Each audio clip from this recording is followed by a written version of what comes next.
سارس بادشاہ۔ دونوں مشرق کی طرف رخ کر کے کھڑے ہو گئے، 3 بار سر جھکائے، 1000 کوشش کی، لفظ یاد نہیں آیا۔ اب کیا ہوگا؟ کیا وہ پھر انسان نہ بن سکیں گے؟ دونوں اپنی حالت پر رو دیے۔ خلیفہ اور وزیر عاشر دونوں سارس بنے، دن بھر کھیتوں میں ادھر ادھر بھٹکتے رہے۔ ان کی سمجھ میں نہیں آ رہا تھا کہ کس طرح اپنی اس حالت سے نجات پائیں اور کیسے وہ دوبارہ انسان بن جائیں۔ واپس شہر آنے کو ان کی ہمت نہ تھی۔ بھلا کون یقین کرے گا کہ وہ سارس نہیں بلکہ خلیفہ اور وزیر ہیں؟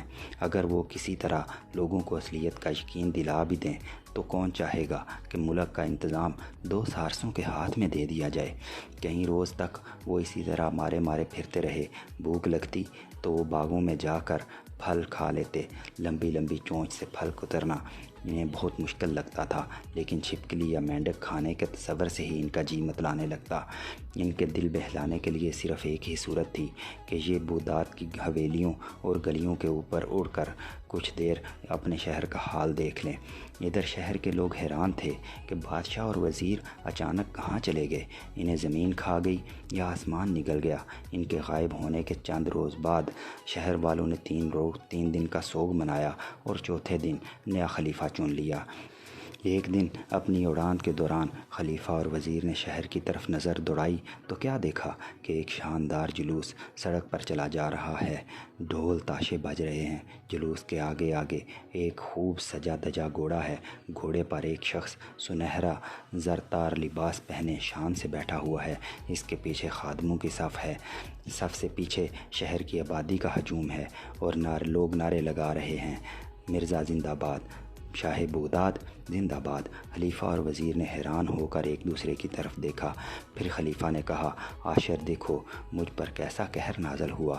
یہ مرزا جو گھوڑے پر سوار ہے میرے سب سے بڑے دشمن کشنو جادوگر کا بیٹا ہے۔ ایک مرتبہ میں نے جادوگر کو کسی بات پر سزا دی تھی۔ اس نے عہد کیا تھا کہ کبھی نہ کبھی پلٹ کر مجھ سے بدلہ ضرور لے گا۔ خیر میں ابھی اللہ کی رحمت سے مایوس نہیں ہوا۔ چلو ہم کسی بزرگ کی قبر پر چل کر دعا کرتے ہیں، شاید اللہ تعالی ہماری سن لے۔ دونوں نے ایک سمت اڑان بھری۔ تھکن سے ان کی حالت خراب ہو رہی تھی۔ لمبی اڑان کا پہلا موقع تھا۔ تھوڑی ہی دیر بعد وزیر کی طاقت جواب دے گئی۔ اس نے ہانپتے ہوئے کہا، حضور اب مجھ سے نہیں اڑا جا رہا، آپ مجھ سے تیز اڑ رہے ہیں، مجھ میں اتنی طاقت نہیں۔ پھر شام ہونے والی ہے، ہمیں کہیں نہ کہیں رات بسر کرنے کا انتظام بھی کرنا ہوگا، کیوں نہ ہم بقیہ سفر کل پر چھوڑ دیں؟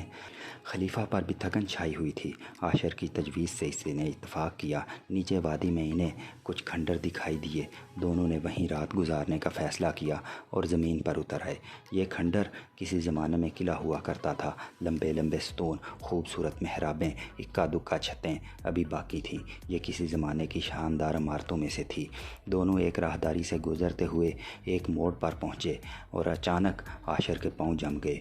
حضور والا، عاشر نے سرگوشی انداز میں کہا، ہو سکتا ہے آپ اسے بے وقوفی سمجھیں، مگر ابھی میں نے ایک عجیب سی آواز سنی ہے، جیسے کوئی رو رہا ہو۔ مجھے بھوتوں سے ڈر لگتا ہے۔ خلیفہ بھی ٹھہر گیا اور اس نے کان لگائے تو ویسی ہی آواز سنائی دی۔ یہ کسی جانور کی بجائے کسی انسان کی آواز محسوس ہوتی تھی۔ حقیقت جاننے کے لیے خلیفہ آواز کی سمت میں تیزی سے بڑھا، لیکن عاشر نے اسے مضبوطی سے پکڑ لیا اور درخواست کی، یوں بلا جانے بوجھے وہ جان کو خطرے میں نہ ڈالے۔ خلیفہ نے سنی انسنی کر دی۔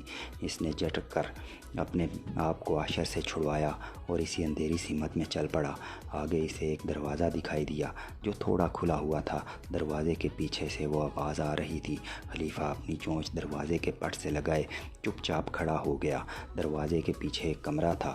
ایک دیوار میں کھڑکی تھی جس سے تھوڑی تھوڑی روشنی اندر آ رہی تھی۔ خلیفہ نے اندر جھانک کر دیکھا تو فرش پر ایک بڑا سا الو نظر آیا۔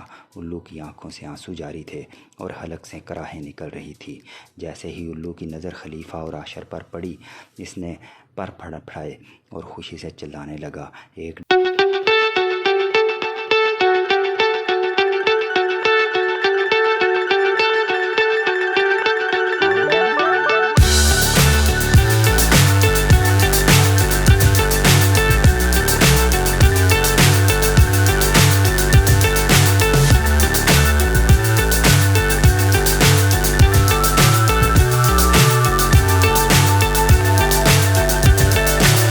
so high I'm hypnotized.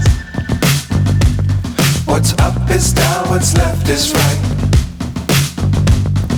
Chasing stars and holding you. I can't see the end, but we'll see it through.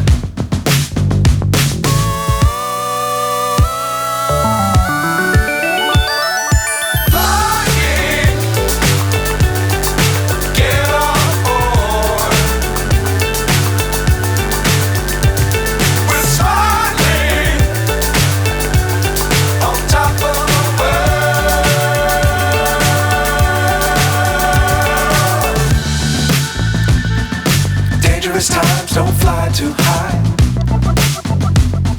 Be sure to keep the ground in sight. Fly forever if you keep it tight. Love the world but keep the sky on your mind.